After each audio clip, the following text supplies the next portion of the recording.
চিকিৎসা সংক্রান্ত সফর সংক্ষিপ্ত করে ব্যাংকক থেকে ঢাকায় ফিরেছেন বাংলাদেশ জাতীয় সংসদের স্পিকার হাফিজউদ্দিন আহমেদ। শুক্রবার দুপুর 12:15টায় হযরত শাহজালাল আন্তর্জাতিক বিমানবন্দরে পৌঁছান তিনি।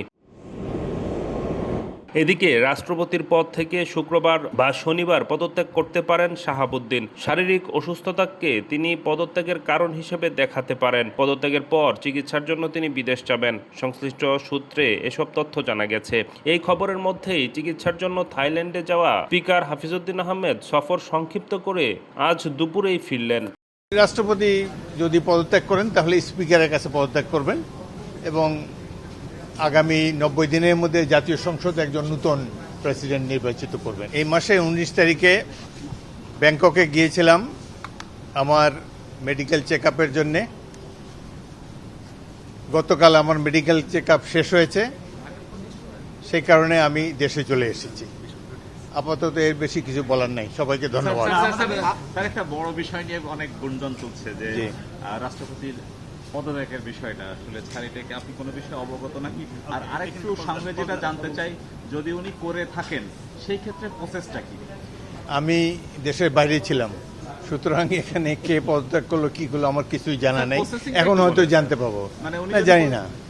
যদি রাষ্ট্রপতি যদি পদত্যাগ করেন তাহলে স্পিকারের কাছে পদত্যাগ করবেন এবং আগামী 90 দিনের মধ্যে জাতীয় সংসদ একজন নতুন প্রেসিডেন্ট নির্বাচিত করবেন। এই হলো সংবিধানের পজিশন। ধন্যবাদ।